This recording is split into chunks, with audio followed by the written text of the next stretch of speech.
Welcome back to our YouTube channel medical and nurses सब। तो यहाँ पर आज जो आप स्क्रीन पे देख रहे हैं पेपर एनएचएम स्टाफ नर्स का 3 अगस्त 2022 को हुआ था। तो ऑलरेडी शिफ्ट फर्स्ट का पेपर आपके साथ शेयर कर चुके हैं, लेकिन सेकंड शिफ्ट का पेपर है।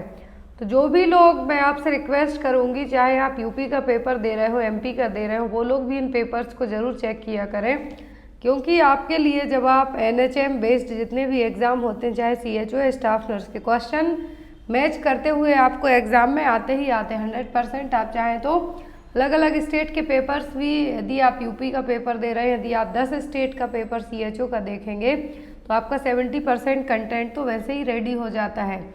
नर्सिंग कंटेंट सेम आता है सभी जगह के एग्ज़ाम्स में, बट जीके बस थोड़ा सा चेंज हो जाता है। तो यहाँ पर जो आज का जो पेपर है, ये है एमपी एनएचएम का पेपर, तो आपके अपकमिंग एग्ज़ाम्स के लिए तो हेल्पफुल है ही। और जिन्होंने सेकेंड शिफ्ट का पेपर चेक नहीं किया था तो वो लोग भी यहाँ पर इस पेपर्स को देख सकते हैं। तो फर्स्ट क्वेश्चन आया हुआ था यहाँ पर, a problem solving approach to clinical decision making involving the use of the best available evidence is called. तो यहाँ पर प्रॉब्लम सॉल्विंग अप्रोच जो कि क्लिनिकल डिसीजन लेने में या फिर बेस्ट तरीके से जो भी चीज़ें आप क्या कर रहे हो सॉल्व करने वाले हो उसके लिए हेल्पफुल होगा, तो क्या कहलाएगा? Evidence based practice, cost effective practice, cost containment practice, या फिर पेशेंट सेफ्टी प्रैक्टिस। तो यहाँ पर है प्रॉब्लम सॉल्विंग अप्रोच है जो कि क्लिनिकल डिसीजन में हेल्पफुल होगी, तो वो क्या कहलाएगी? वो कहलाएगी evidence based practice. Next one है यहाँ पर, the degree to which individuals have the capacity to obtain, process and understand basic health information services needed to make appropriate health decision is called. तो यहाँ पर एक कौन सी क्षमता कहलाएगी, या फिर ऐसी कौन सी जो आपके पास कैपेसिटी है जो कि किसी भी चीज़ को ऑब्टेन करने के लिए, प्रोसेसिंग करने के लिए, बेसिक हेल्थ इंफॉर्मेशन को समझने के लिए है, जो हेल्पफुल रहेगी, वो क्या कहलाएगी? नॉलेज आपका, हेल्थ लिटरेसी, हेल्थ इंफॉर्मेटिक्स, या फिर बेसिक नॉलेज। तो यहाँ पर जो भी लोग हेल्थ इन्फॉर्मेशन की बात की जा रही है क्वेश्चन में कि हेल्थ से रिलेटेड सभी चीज़ों के लिए, तो वो होगी आपकी हेल्थ लिटरेसी, स्वास्थ्य साक्षरता। नेक्स्ट वन है यहाँ पर, during physical examination listening to the sound of the heart and lungs using a stethoscope is called. देखिए कितना इजी क्वेश्चन आया, इसी तरीके का क्वेश्चन शिफ्ट फर्स्ट में भी आया था। तो यहाँ पर स्टेथोस्कोप की हेल्प से आप हार्ट और लंग्स साउंड सुनते हैं फिजिकल एग्जामिनेशन में, तो ये क्या कहलाता है? ऑब्जर्वेशन, ऑडियोमेट्री, सोनोग्राफी, या फिर ऑस्कल्टेशन। क्या कहलाता है? तो ये कहलाता है ऑस्कल्टेशन। क्या कहलाएगा? Auscultation. I think first shift में परकशन पूछा है, यहाँ पर पूछा है ऑस्कल्टेशन। यहाँ पर क्वेश्चन नंबर 4 है, which is the priority patient teaching strategy when limited time is available. तो जब आपके पास एक लिमिटेड टाइम है, जब आप पेशेंट को कुछ भी समझा रहे हो, तो ऐसी कौन सी पेशेंट टीचिंग स्ट्रेटजी होगी? लिमिटेड टाइम में, एक कम टाइम में आपको जो चीज़ समझानी होगी, तो वो क्या होगी? Setting the realistic goals that have priority for the patient, referring the patient to a nurse educator in a private practice for teaching, observing more experience nurse teachers how to teach more efficiently, identify the diagnosis of patient and refer to the specialist. तो यहाँ पर limited time में आप क्या चीज़ समझा पाएंगे कि गोल क्या है आपका, पेशेंट की फर्स्ट प्रायोरिटी क्या है, उस बेस पे आप समझाएंगे। ऐसा नहीं कि पेशेंट के लिए, मान लीजिए पेशेंट को न्यूमोथोरेक्स की प्रॉब्लम है या फिर कुछ लंग्स प्रॉब्लम है, तो आप यदि उसके लिए कुछ हेल्थ से रिलेटेड कुछ भी हेल्थ एजुकेशन देना चाहते हैं, समझाना चाहते हैं, तो आप उसको स्किन के बारे में नहीं बताएंगे, आप उसको लंग्स के बारे में ही बताएंगे। तो यहाँ पर क्या होगा? Priority based, setting the realistic goals that have high priority for the patient. Next one है यहाँ पर, which part of the stethoscope is more sensitive to high pitched sound. तो हाई पिच्ड साउंड के लिए स्टेथोस्कोप का कौन सा part है जो सेंसिटिव होगा? Bell, diaphragm, bell and diaphragm, या फिर नन ऑफ दीज। तो यहाँ पर कौन सा पार्ट होगा हाई पिच्ड साउंड के लिए सेंसिटिव? तो वो है यहाँ पर डायफ्राम। क्या है? डायफ्राम। नेक्स्ट वन है यहाँ पर, the microorganism that can cause cross infection and outbreak in health care setting are classified as. तो कौन से माइक्रो ऑर्गेनिज्म हैं जो क्रॉस इन्फेक्शन कॉज करने के साथ साथ हेल्थ केयर सेटिंग्स में भी आउटब्रेक कर सकते हैं, मतलब अचानक से फैल सकते हैं। Alert organism, bacteria, prevalent organism या फिर सर्वेलेंस। तो क्या है ये? अलर्ट ऑर्गेनिज्म जो कि सडनली क्रॉस इन्फेक्शन भी क्रिएट कर सकते हैं और हेल्थ केयर सेटिंग्स में सडनली आउटब्रेक भी हो सकते हैं। Next one is on administration of antibiotic in a patient infected with gram-negative bacilli, the condition of the patient worsens due to release of large amount of which of the following toxin into the blood stream। तो यहाँ पर कोई person gram negative bacilli से infected है तो उसको आप antibiotic देते हैं तो उसकी कंडीशन पेशेंट की क्या है? वर्स हो रही है। क्यों? क्योंकि ब्लड स्ट्रीम में क्या हो रहा है? टॉक्सिन्स का बहुत ज़्यादा अचानक से लार्ज अमाउंट रिलीज होने लगा है। तो ये कौन सा टॉक्सिन होगा? न्यूरोटॉक्सिन, एंडोटॉक्सिन, एक्सोटॉक्सिन या फिर एंटेरोटॉक्सिन।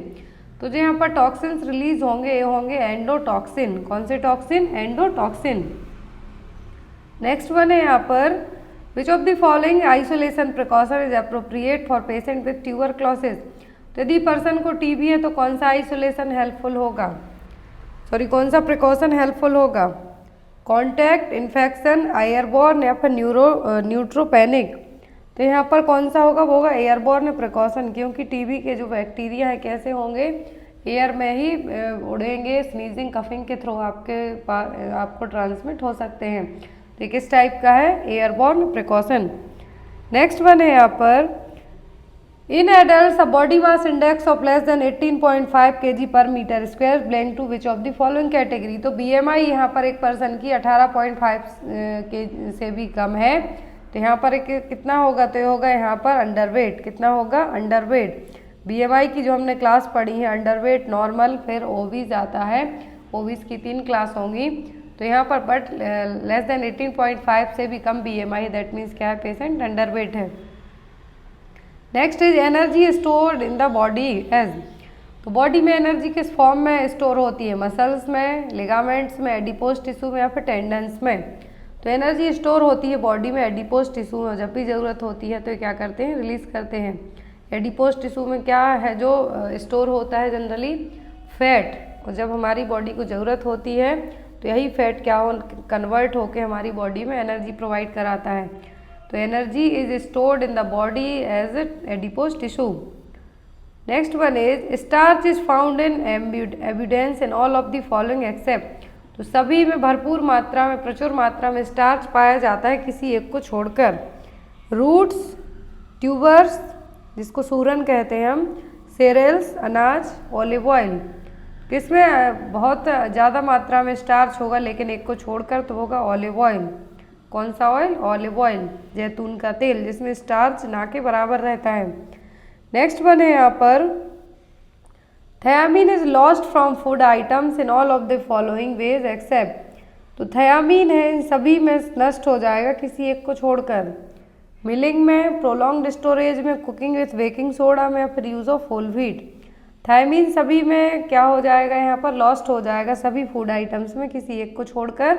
तो वो यूज़ होल व्हीट, गेहूँ, साबुत गेहूँ का यूज़ करेंगे हम तो थायामीन उसमें रहेगा। मिलिंग में या फिर लॉन्ग टाइम तक आप कोई भी चीज़ स्टोर करेंगे या फिर बेकिंग सोडा मिलाने से थायामीन लॉस्ट हो जाएगा या फिर नष्ट हो जाएगा। नेक्स्ट वन है यहाँ पर as per ICMR recommendation the dose of folic acid supplements to be given to a pregnant women. तो ICMR के अकॉर्डिंग प्रेग्नेंट वुमेन में फॉलिक एसिड का कितना डोज दिया जाता है? तो ये दिया जाता है 500 mcg। कितना? 500 mcg। Next one which among the following is a main source of energy. तो इनमें सबसे ज़्यादा एनर्जी किससे मिलेगी? सेरेल से, फ्रूट से, वेजिटेबल्स या फिर लेग्यूम से। मेन सोर्स होगा एनर्जी का सेरेल्स, अनाज। क्या होंगे? अनाज। नेक्स्ट वन है यहाँ पर अ surgical opening created in the stomach for feeding is called. तो फीडिंग कराने के लिए, खिलाने के लिए सर्जिकल ओपनिंग की जाएगी स्टमक में तो ये क्या कहलाएगा? गैस्ट्रोटॉमी, इलियोस्टॉमी, गैस्ट्रेक्टॉमी या फिर कोलोस्टॉमी। तो ये कहलाएगा गैस्ट्रोटॉमी। क्या कहलाएगा? Gastrotomy. Next one serum level of sodium can be increased by which of the following measures.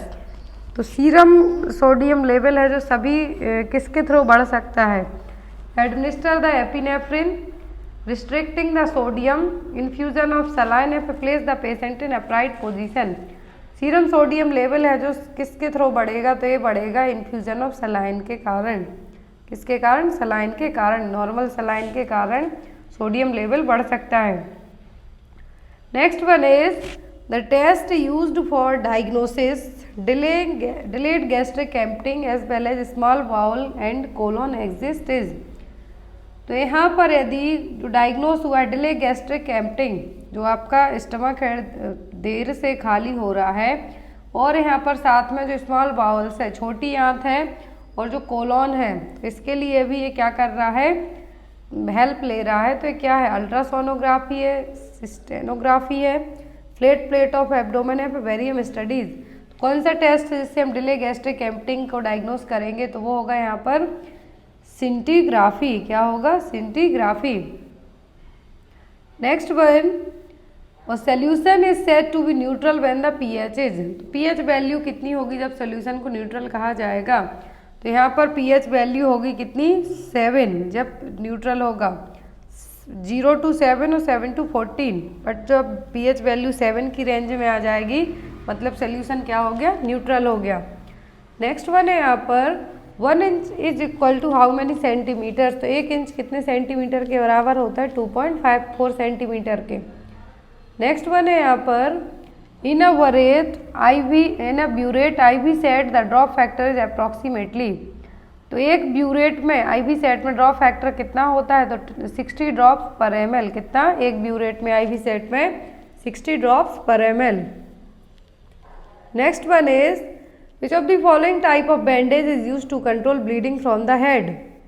तो यदि सिर से ब्लीडिंग हो रही है, हेड से ब्लीडिंग हो रही है, तो कौन सी बैंडेज यूज की जाएगी? तो वो होगी स्कैल्प बैंडेज। कौन सी बैंडेज होगी?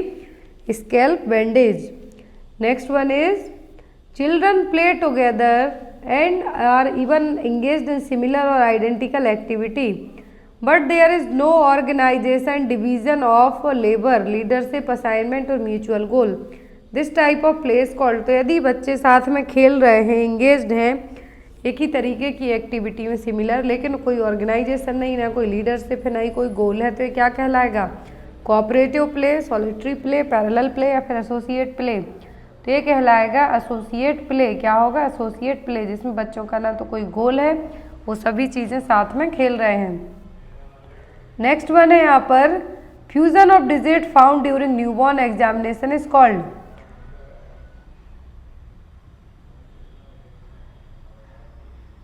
तो यहाँ पर है fusion of digits found during newborn examination is called. तो क्या कहलाएगा? ये कहलाता है यहाँ पर सिंडेक्टाइल। हमने टेलीपेज पढ़ा है, पॉलीडेक्टाइल पढ़ा है, यहाँ पर जो टर्म यूज किया गया है वो क्या है? सिंडेक्टाइल।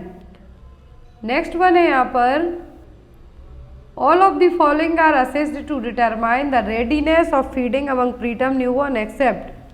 तो प्रीटर्म न्यूबॉर्न को सभी चीज़ों के थ्रू हम फीड करा सकते हैं किसी एक को छोड़कर।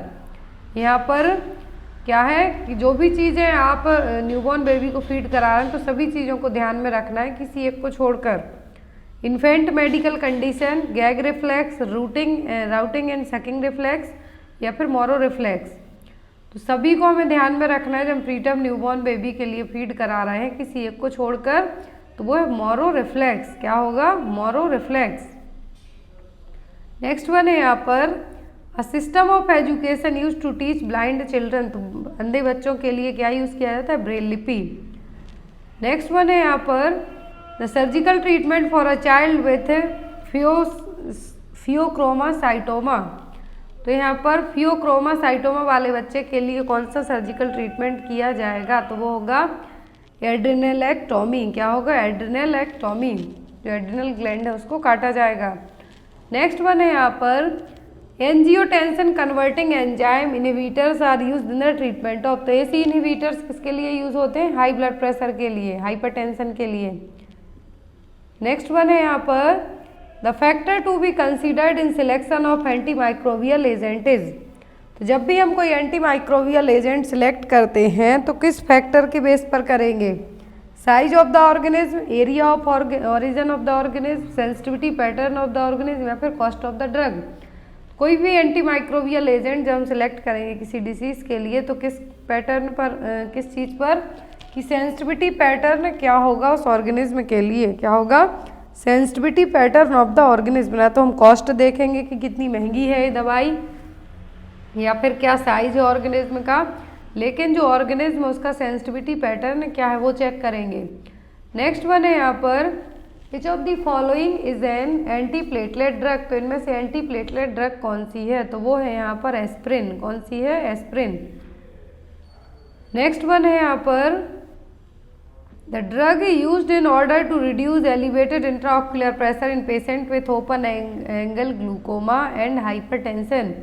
देखिए कितना इजी क्वेश्चन आया है सेकेंड शिफ्ट में स्पेशली कि कौन सी मेडिसिन यूज़ करेंगे हम यदि इंट्राऑक्यूलर प्रेशर बढ़ा हुआ है, ओपन एंगल ग्लूकोमा है, साथ ही साथ हाई बीपी भी है, तो मेडिसिन होगी बीटा ब्लॉकर्स। कौन सी होगी, बीटा ब्लॉकर्स। नेक्स्ट वन है यहाँ पर if aspiration of foreign body is suspected in a person which of the following action should be instituted first to open the airway. तो यदि किसी पर्सन को क्या हुआ है, कुछ भी फंस गया है, फॉरेन बॉडी एस्पिरेट हो गई है, तो फर्स्ट प्रायोरिटी में आप क्या करेंगे, intubation, shifting to hospital, jaw thrust manoeuvre या फिर प्रोन पोजीशन। क्या करके सबसे पहले एयरवे ओपन करेंगे आप, तो वो होगा jaw thrust manoeuvre. Next one is human anatomical waste such as placenta are disposed in which of the following bag. तो human placenta anatomical waste discard किया जाता है येलो कलर के बैग में। नेक्स्ट वन है untreated biomedical waste should not be stored more than. तो यदि जो बायोमेडिकल वेस्ट है अनट्रीटेड है, उसको ना तो हमने स्टरलाइज किया ना ऑटोक्लेविंग किया, कुछ भी नहीं किया, तो कितने घंटे से ज़्यादा स्टोर नहीं करना चाहिए, 48 आवर से। Not be stored more than the 48 hour. Next one है यहाँ पर incineration ash is finally disposed in. तो जो इंसिनरेशन एस होती है, भस्मक राख होती है, किस तरीके से उसको हम डिस्पोज करेंगे, रिवर में, वाटर बॉडी में, लैंडफिल में या फिर डस्टबिन में। तो कहाँ पे करेंगे हम, लैंडफिल में। नेक्स्ट वन है which of the following is not a biomedical waste management method. तो यहाँ पर ऑटोक्लेविंग, इंसिनरेशन, स्टरलाइजेशन, मिलिंग है जो मेथड नहीं है किसकी, बायोमेडिकल वेस्ट की। Next one all the following waste can be incinerated except. Incineration का मतलब होता है एक तरीके से जलाना, क्या होगा, जलाना। तो यहाँ पर सभी को जला सकते हैं किसी एक को छोड़कर, रिएक्टिव केमिकल वेस्ट को, वैक्सीन को, मल्टीलेटेड पार्ट्स को या फिर डिस्कार्डेड ड्रग्स को, सबको जला सकते हैं हम, लेकिन रिएक्टिव केमिकल वेस्ट को हम नहीं जला सकते हैं। नेक्स्ट है यहाँ पर a method that allows the patient to self-administer preset doses of an analgesic within a prescribed time period by activating an infusion pump is। तो यहाँ पर कौन सी मेथड है जिसमें पेशेंट अपनी खुद की मेडिसिन सेल्फ एडमिनिस्टर कर सकता है, जो प्रीसेट डोज है एनाल्जेसिक के जो प्रिस्क्राइब किए गए हैं वो। Therapeutic nerve block, patient controlled analgesia, implantable pumps या फिर न्यूरो एग्यूवेंटेशन। तो ये पेशेंट कंट्रोल एनाल्जेसिया क्या है, patient control analgesia first shift में पीसीए का फुल फॉर्म पूछा था। यहाँ पर पूछा है कि पेशेंट अपनी मेडिसिन खुद से एडमिनिस्टर कर रहा है एनाल्जेसिक्स, तो क्या है, patient controlled analgesia. Next is all of the following are strategies to prevent unplanned or accidental extubation in a patient except. तो सभी स्ट्रेटजीज क्या अनप्लान्ड और एक्सीडेंटल एक्सट्यूबेशन के लिए हैं किसी एक को छोड़कर। Provide adequate sedation using wrist restraints, keeping the ET tube loosely fixed, record the centimetre reference number at the clip. तो यहाँ पर आपका क्या है, अनप्लान्ड और एक्सीडेंटल एक्सट्यूबेशन को प्रिवेंट करने के लिए हम सब चीज़ें करेंगे किसी एक को छोड़कर। तो वो होगा keeping the ET tube loosely fixed, इसको हमें टाइटली फिक्स्ड करना है ना कि लूज। नेक्स्ट है यहाँ पर discharge planning of a patient should ideally begin. तो जब पेशेंट का डिस्चार्ज प्लान कब बनता है, before admission, during admission, after admission या फिर a day before the discharge. तो ये बनता है एडमिशन के टाइम पर ही।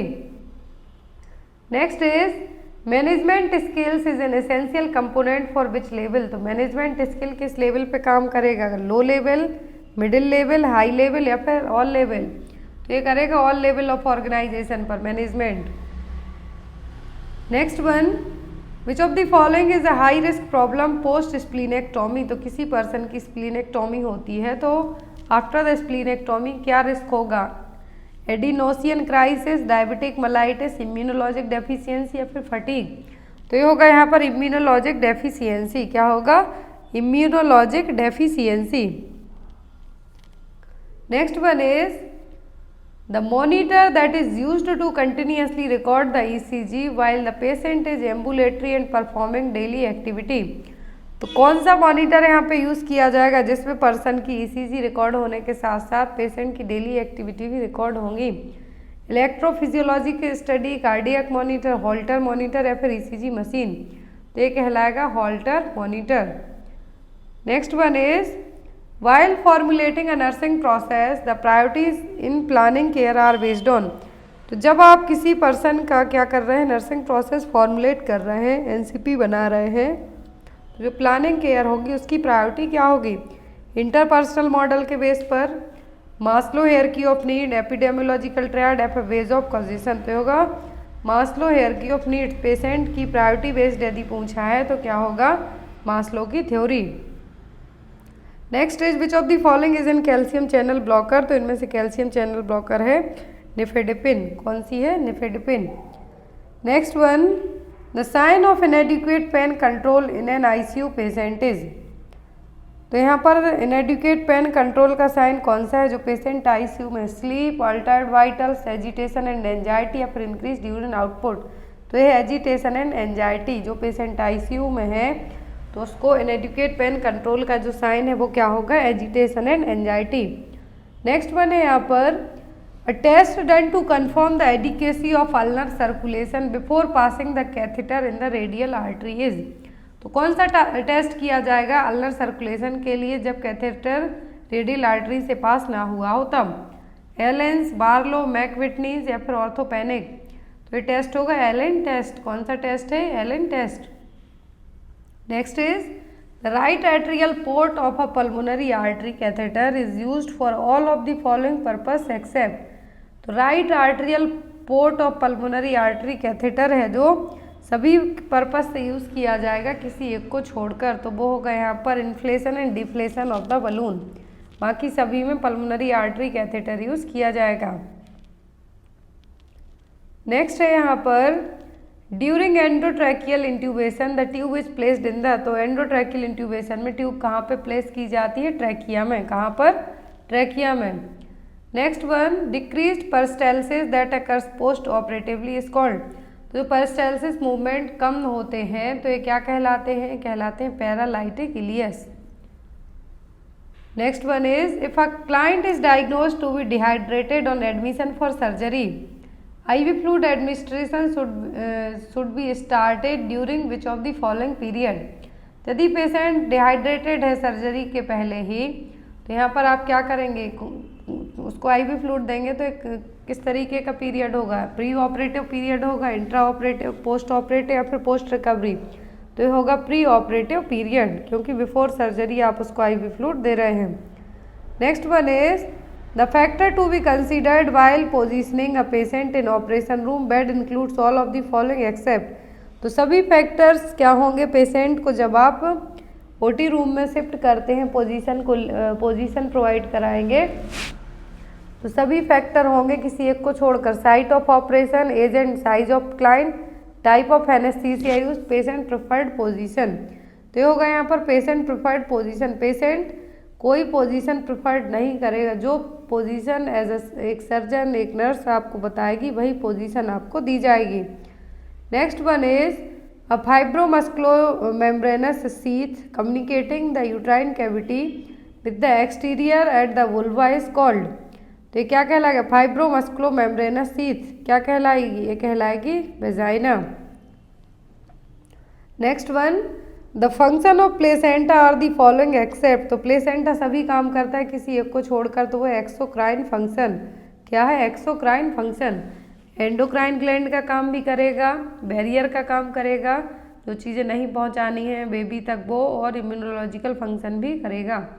Next one, pigmentation over the forehead and cheek में appear at about 24th weeks of pregnancy, जिसको फेस मास्क भी कहते हैं, प्रेगनेंसी फेस मास्क। तो ये क्या है?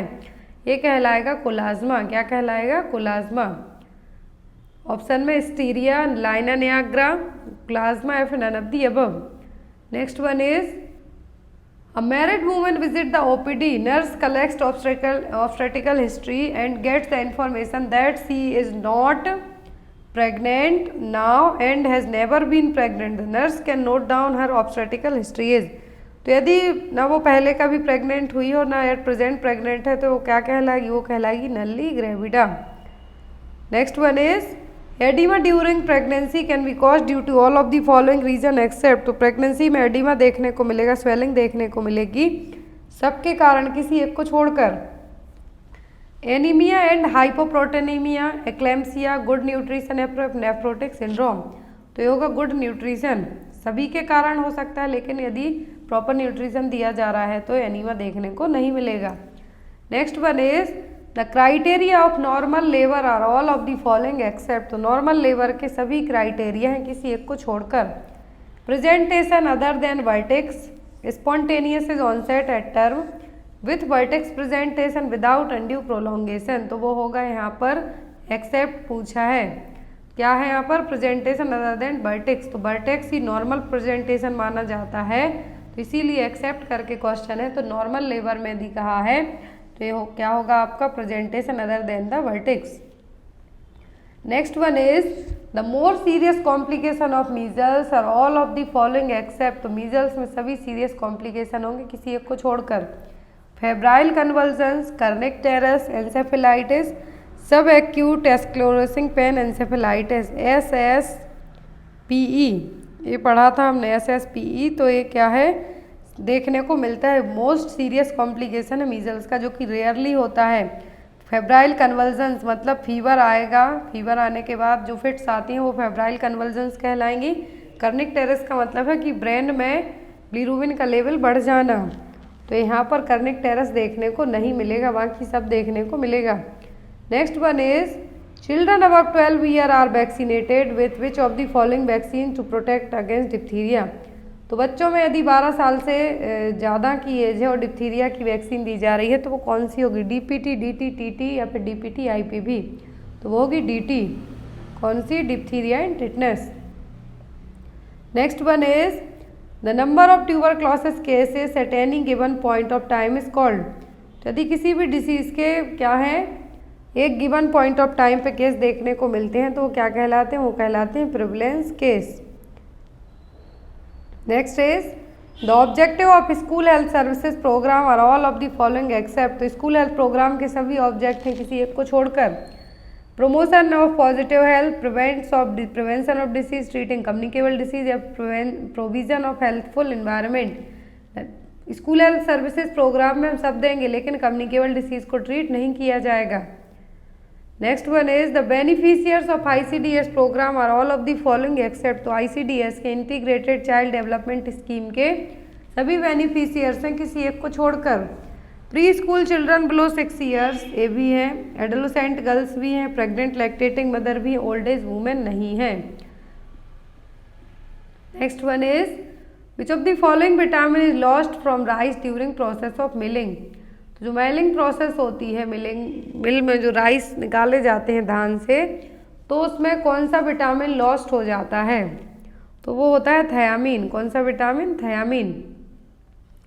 Next is which type of disease is malaria. तो मलेरिया एक किस टाइप की डिसीज है? Protozoal disease. कौन सी है? प्रोटोजोअल।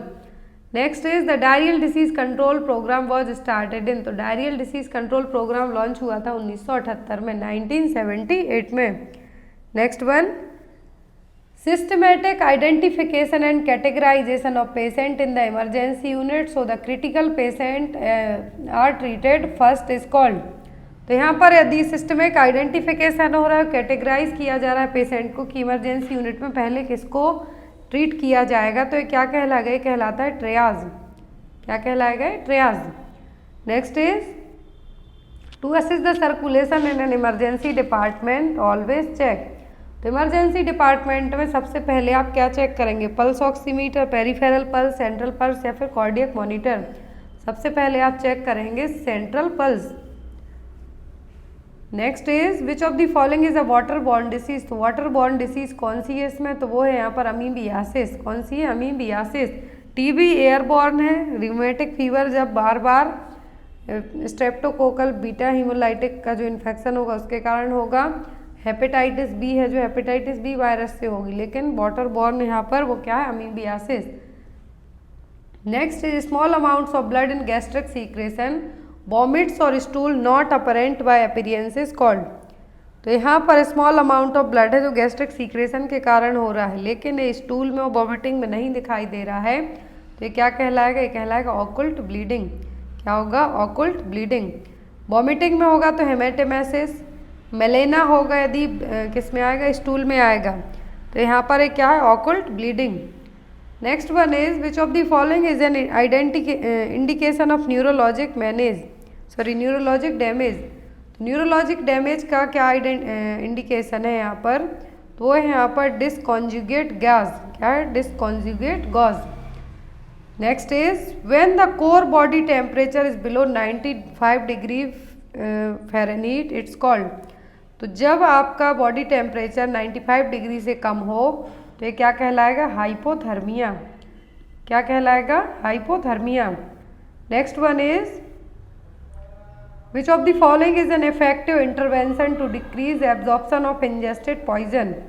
तो यदि कौन सा इंटरवेंशन होगा कि यहाँ पर जो पॉइजन आपने खाया उसका एब्जॉर्प्शन कम हो रहा है, तो वो होगा यहाँ पर गैस्ट्रिक लेबास। गैस्ट्रिक लेबास से आप जो पॉइजन खाया है उसके एब्जॉर्प्शन को हम कम कर सकते हैं, क्योंकि पूरा क्या करेंगे, फ्लश्ड आउट करवा देंगे stomach. Next one is to maintain the quality of CPR the rescuer should change their roles every. तो यदि CPR की क्वालिटी हमें प्रॉपर तरीके से CPR देना है तो जो रेस्क्यूअर है हमें क्या चेंज करना है, हर 2 मिनट में। Next is what is the priority action to be done if a person is bleeding. तो यदि किसी को ब्लीडिंग हो रही है तो आपकी प्रायोरिटी होती है क्लीन क्लॉथ से वुंड को कवर करना प्रेशर के साथ में।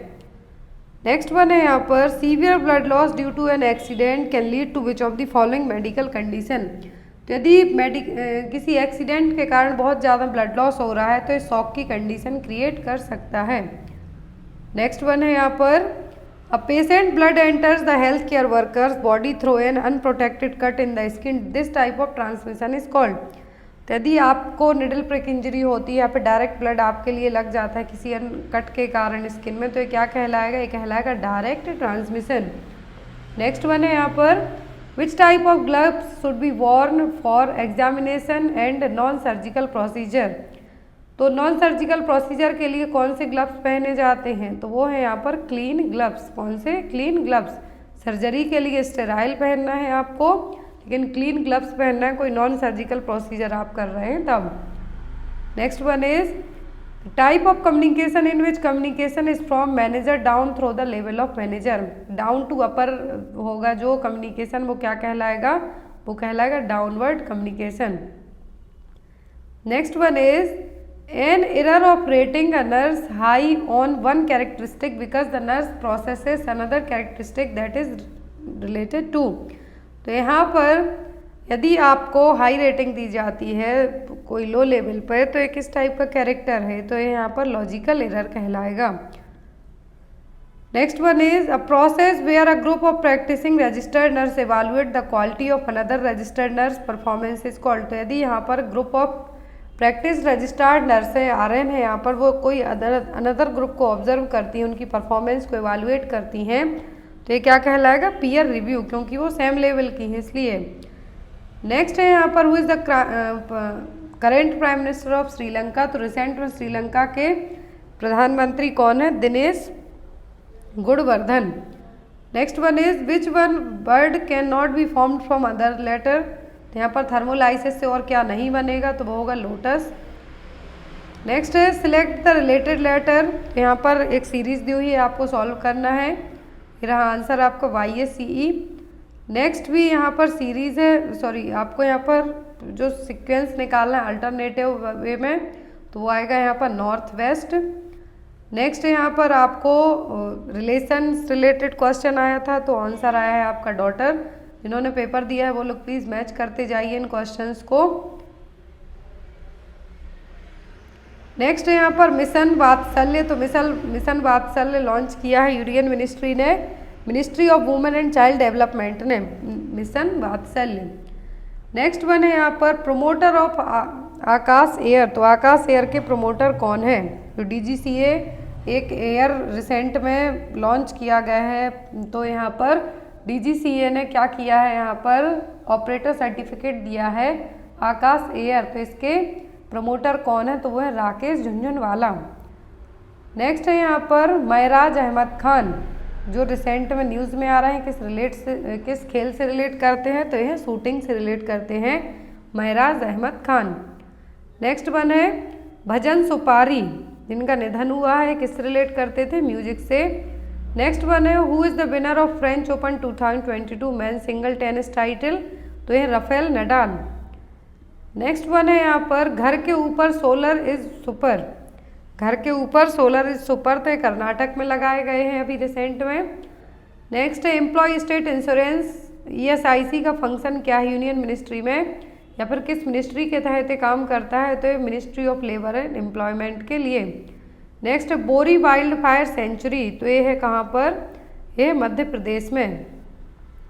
First one day international cricket world cup, तो ये है होना पहली बार हुआ था इंग्लैंड में।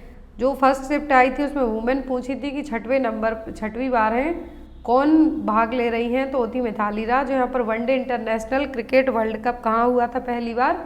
इंग्लैंड में। नेक्स्ट है ब्लैक पगोड़ा टेम्पल किस नाम से जाना जाता है? तो ये सन टेम्पल, जो कि कोणार्क में है। नेक्स्ट है which popular festival is known as Dol Jatra? तो ये होली कहलाती है। आदि ग्रंथ, तो यह सिख धर्म की बुक है। पन्ना टाइगर रिजर्व है मध्य प्रदेश में। तो ये थी सेकंड शिफ्ट की आंसर की। सॉरी फॉर दैट कि लास्ट में आपके क्वेश्चन बहुत फास्ट तरीके से सॉल्व करवाने पड़े, बट जो नेक्स्ट आपका GK बेस होगा उसमें आपको इनको प्रॉपर तरीके से एक्सप्लेन कर दिया जाएगा। Thank you for watching us. Bye bye, have a good